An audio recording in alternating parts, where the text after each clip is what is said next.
Hello guys, இன்னைக்கு நம்ம என்ன பார்க்க போறோம்னா 10th standard 5 mark important question series தான் நம்ம பார்த்துட்டு இருக்கோம். அதில் இன்னைக்கு என்ன பார்க்க போறோம்னா பயிற்சி 2.7 எக்ஸசைஸ் 2.7ல உள்ள 9th சம் தான் பார்க்க போறோம். நம்ம லாஸ்ட் 2 கிளாஸ்ல பார்த்த சம் இதுவும் எல்லாமே சேமாக தான் இருக்கும். சின்ன கொஞ்சம் டிஃப்ரெண்ட் மட்டும் இருக்கும். அந்த டிஃப்ரெண்ட் என்னன்னு பார்த்துட்டோம்னா ஈஸியாக சால்வ் பண்ணிடலாம். பாருங்களேன், இப்போ கணக்கை பாருங்களேன். ஒரு பெருக்குத்தொடர் வரிசையில் அடுத்தடுத்த 3 உறுப்புகளின் பெருக்கற் பலன் 27. போன சம்மில் உள்ளது அதையே கொடுத்துருந்தாங்க. நெக்ஸ்ட் என்ன சொன்னாங்கன்னா மற்றும் அவற்றின் கூடுதல் வந்து சொல்லியிருந்தாங்க. ஆனால் இங்கே பாருங்களேன், மற்றும் அவைகளில் இரண்டு உறுப்புகளின் பெருக்கற்பலனின் கூடுதல் 57/2 எனில் 3 உறுப்பை கண்டுபிடிக்காங்க. நம்ம இப்போ ஏ கண்டுபிடிக்கிறதுக்கு வந்து சேம் ஸ்டெப் தான். நம்ம ஆர் கண்டுபிடிக்கிறதுக்கு மட்டும் ஸ்டெப்பை மாற்றிட்டோம்னா இந்த சம் வந்து அவ்வளோதான், ஒரே இதில் முடிச்சாச்சு. இப்போ பாருங்க, பெருக்குத்தொடர் வரிசையின் அடுத்தடுத்த 3 உறுப்புகள்.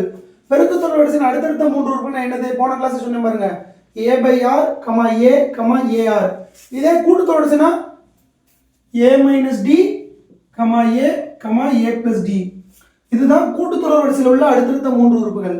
இது வந்து பெருக்குத்தொடர் வரிசையின் அடுத்தடுத்த 3 உறுப்புகள். இப்போ நெக்ஸ்ட் என்ன பண்ணணும்? ஒரு பெருக்குத்தொடர் வரிசையின் அடுத்தடுத்த 3 உறுப்புகளின் பெருக்கற்பலன். இதெல்லாம் அடுத்தடுத்த 3 உறுப்பு. இவற்றின் பெருக்கற்பலன் எவ்வளவு இருக்காங்க? 27. அப்ப போடுங்க, 3 உறுப்புகளின் பெருக்கற்பலன்னா அப்ப a/r × a × ar. இவற்றின் பெருக்கற்பலன் எவ்வளவு சொல்லிருக்காங்க? 27.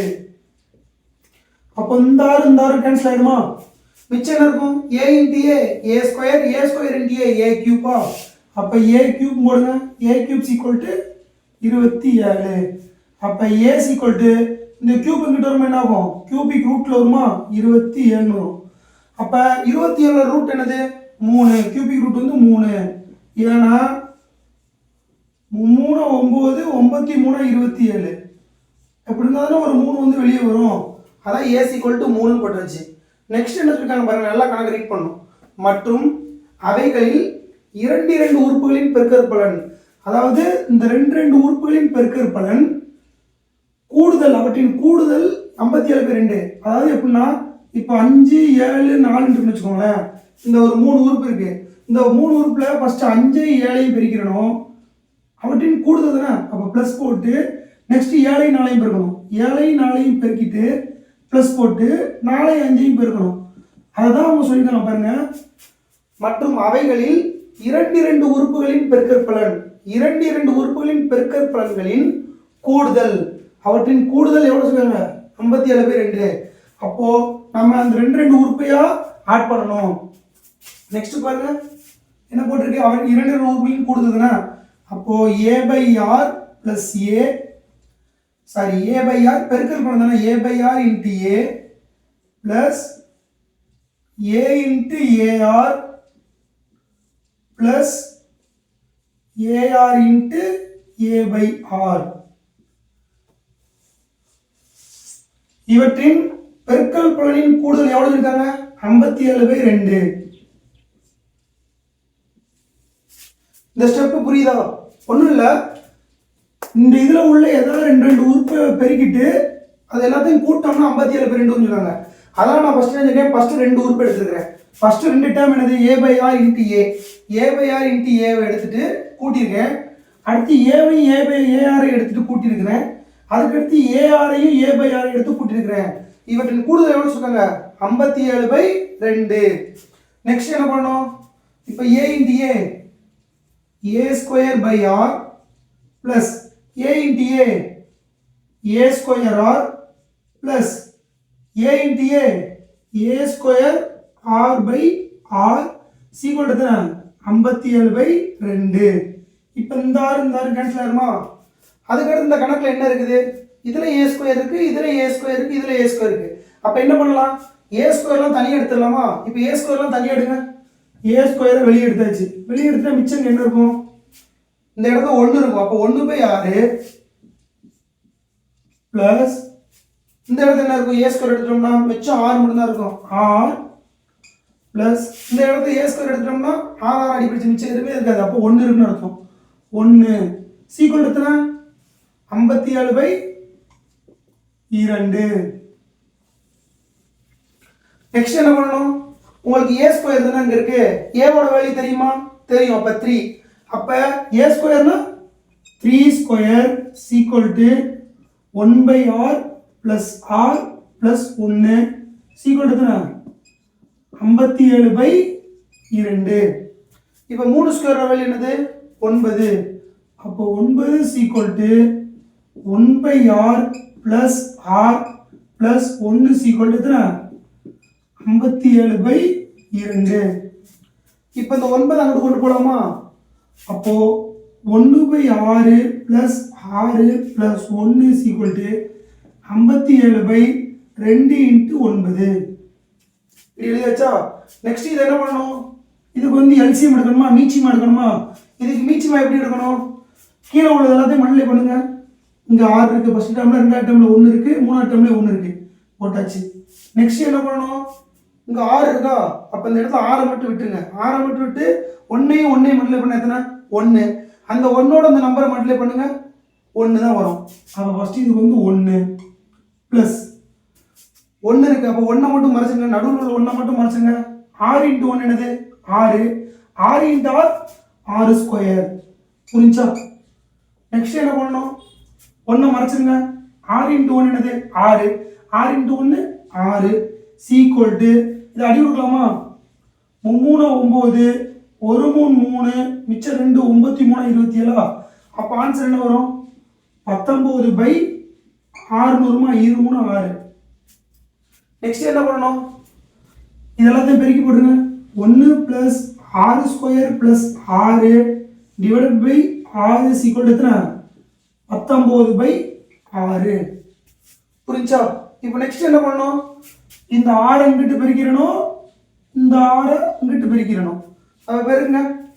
6 into 1 plus 6 square plus 6 equal to 19. இந்த 6 இங்கிட்டு போகும்போது 19 வந்துருமா? இப்போ என்ன பண்ணணும்? 6 எடுத்து உள்ள மல்டிப்ளை பண்ணுமா? 6 எடுத்து உள்ள மல்டிப்ளை பண்ணுங்க. 6 எடுத்து உள்ள மல்டிப்ளை பண்ணோம்னா ஃபர்ஸ்ட் இதுக்கு என்ன வரும்? 6 இன்ட்டு 1 என்ன 6 plus 6 into 6 square 6r square 6 into 6 6r equal to 19r. முடிஞ்சா? நெக்ஸ்ட் என்ன பண்ணணும்? இந்த 6 இந்த பக்கம் கொண்டு வந்துடலாமா? எல்லா உறுப்பையும் இந்த பக்கம் கொண்டு வந்து ஒரே சைடு கொண்டு வந்துங்க. முதல்ல என்ன இருக்கும்? எப்பவுமே ஸ்கொயர் வேல்யூ தான் இருக்கும். அப்போ ஸ்கொயர் வேல்யூ எழுதுங்க. 6r square. எந்த ஒரு ஈக்குவேஷன் சமன்பாடு எடுத்தாலும் அதில் வந்து ஸ்கொயர் தானே இருக்கும். X square plus 3x plus 3 அந்த மாதிரி தானே இருக்கும். அந்த மாதிரி எடுத்து எழுதுங்க. முதல் ஸ்கொயர் வேல்யூ எடுத்தாச்சு. அதுக்கடுத்து ஆர் வேல்யூ எடுத்து எழுதணுமா? அங்கே என்ன இருக்கு? 6r. இங்கே என்ன இருக்கு? 19r இருக்கு. அந்த 19r இந்த பக்கம் வரும்போது என்ன ஆகும்? ப்ளஸ் இருக்கு. ப்ளஸ் இருக்கும்போது இங்கிட்ட வரும்போது என்ன ஆகும்? மைனஸ் ஆகும். அப்போ மைனஸ் 19r. அதுக்கு அடுத்து இந்த மிச்சம் இருக்குல்ல பிளஸ் ஆர் சீக்வல் டு 0. இப்போ இதை சிம்பிளிஃபை பண்ணுங்க. முதல்ல 6r ஸ்கொயர் அப்படி எழுதிடுவோமா? 6r ஸ்கொயர் அப்படி எழுதியாச்சு. 19r minus 19r plus R என்ன வரும்? இங்கே ப்ளஸ் வந்துருக்கு, இங்கே மைனஸ் வந்துருக்கு. அப்போ ரெண்டையும் கழிச்சிட்டு பெரிய நம்பர் என்ன பண்ணுமா? ரெண்டையும் கழிங்க. 19 6 போனால் எத்தனை? 13. அப்போ பெரிய நம்பர் அடையாளம் மைனஸ். அப்போ minus 13r plus 6 equal to 0. இப்போ நெக்ஸ்ட் என்ன பண்ணணும்? இதை வந்து இது பண்ணணுமா? ஃபேக்டரி பண்ணுமா? இதை ஃபேக்டர் பண்ணுங்க. முதல்ல இப்படி ஒரு ப்ளஸ் போட்டுக்கோங்க. எப்பயுமே இந்த ஃபர்ஸ்ட் நம்பர் பக்கத்தில் நம்பர் இருக்கான்னு பாருங்க. இங்கே நம்பர் இருக்கு. நம்பர் இருந்தால் என்ன பண்ணணும்? நம்பர் இருந்தால் இந்த நம்பரை கடைசி நம்பரோட மல்டிப்ளை பண்ணிடணும், பெருக்கிடணும். அப்போ இங்கே நம்பர் இருக்கு. அப்போ வந்து மல்டிப்ளை பண்ணுங்க. 6 எத்தனை? 36. 36 போட்டாச்சு. இந்த பக்கம் என்ன இருக்கு? மைனஸ் 13. அந்த மைனஸ் 13 அப்படியே போடுங்க. இப்போ மல்டிப்ளை இதை பெருக்குனா 36 வரணும். அதே இது வந்து ஆட் பண்ணாலோ கழிச்சாலோ மைனஸ் 13 வரணும். அப்போ என்ன பண்ணலாம்? 9 36 போடலாமா? 9 36. 9 4 கூட்டினோம்னா 13 வருது. ஆனால் உங்களுக்கு என்ன இருக்கு? மைனஸ் 13 தானே இருக்கு. மைனஸ் 13 இருக்குன்னா ரெண்டையும் மைனஸ் பண்ணோம்னா மைனஸ் 9 மைனஸ் 4 மைனஸ் 13 ஆயிடுச்சு. 9 36 மைனஸ் மைனஸ் இருந்தால் ப்ளஸ் ஆயிடும். 36 இருந்துச்சா? இப்போ நெக்ஸ்ட் என்ன பண்ணணும்? இங்கே இதுக்கு முன்னாடி ஆல்ரெடி மல்டிப்ளை பண்ணிருக்கீங்களா? இந்த ஃபர்ஸ்ட் நம்பரை வச்சு இந்த இதை மல்டிப்ளை பண்ணோம்ல. அப்போ என்ன பண்ணோம்னா டிவைட் பை இங்கே என்ன இருக்கு? 6 தானே இருக்கு. அப்போ 6r போட்டுக்கோங்க. டிவைட் பை 6r போட்டுக்கோங்க. இங்கே x இருந்தால் டிவைட் பை 6x போட்டுடணும். இங்கே 6 இருக்கிறதுனால 6 6 போடுறோம். ஓகேவா? அடுத்து நெக்ஸ்ட் என்ன பண்ணணும்? இதை அடி கொடுக்கலாமா? 3 9 2 3 6 2 6 2 4. அப்போ ஆன்சர் என்ன வருது? 2r - 3 வருதா? அப்போ 2r - 3 அங்க என்ன வருது? 3r - 2 வருதா? 3r - 2. இப்போ 2r - 3 = 0. 2r = -3 அங்கிட்டு போகும் என்ன ஆகும்? +3 மாறுமா? +3 போட்டாச்சு. இப்போ r = 3/2. ஏன்னா இங்க வந்து பெருக்கல்ல இருக்கு, கீழே வருமா என்ன ஆகும்? வகுத்தல வருமா? அப்போ ஒரு r ஓட வேல்யூ என்னது? 3/2. இப்போ நெக்ஸ்ட் இன்னொரு வேல்யூ என்னது? 3r - 2 தானே. அப்போ 3r - 2 = 0. இப்போ 3r = -2 அங்கிட்டு போகும் என்ன ஆகும்? +2 மாறுமா? +2 மாறும். அப்போ r ஓட வேல்யூ என்னது? 2/3. இப்போ நம்மளுக்கு r ஓட வேல்யூ கிடைச்சிருச்சா? அப்போ r ஓட வேல்யூ என்னது? r = 3/2, 2/3. இப்போ உங்களுக்கு என்ன கேட்குறாங்க? மூன்று உறுப்பை காண்க தானே கேட்குறாங்க. மூன்று உறுப்புனா a/r, ar. இப்போ a ஓட வேல்யூ உங்களுக்கு தெரியுமா? a ஓட வேல்யூ தெரியும். r ஓட வேல்யூ தெரியுமா? r ஓட வேல்யூ தெரியும். இந்த உறுப்பு இந்த வேல்யூவை எடுத்து இந்த ஃபார்முலால போட்டிங்கன்னா உங்களுக்கு கிடைக்கும் ஆன்சரு. அதுதான் அந்த மூன்று உறுப்புகள். இப்போ போடுங்க பார்ப்போம். முதல் therefore a ஓட வேல்யூ என்னது? 3. r ஓட வேல்யூ ஏதாவது ஒரு வேல்யூ விடு. r ஓட வேல்யூ என்னது? 3/2. அப்போ 3/2 போடுங்க. இப்போ என்ன பண்ணணும்? இந்த ஃபார்முலால போடணுமா? அப்போ இந்த ஃபார்முலால போடுங்க. முதல்ல a க்கு பதிலா என்ன பண்ணணும்? 3 போடணும். r க்கு பதிலா என்ன பண்ணணும்? 3/2 போடணுமா? கமா a க்கு பதிலா என்ன பண்ணணும்? 3 போடணும். அடுத்து a க்கு பதிலா 3 போடணும். r க்கு பதிலா என்ன பண்ணணும்? 3/2 போடணுமா? இப்போ ஆன்சர் என்ன வரும்? இந்த 2 வந்து மேலே போகுமா? 3 × 2/3 வருமா? அப்போ அதை அப்படி எழுதலாம். 6/3 எழுதலாமா? 2 3 6 தானே. 6/3, 3, 9/2.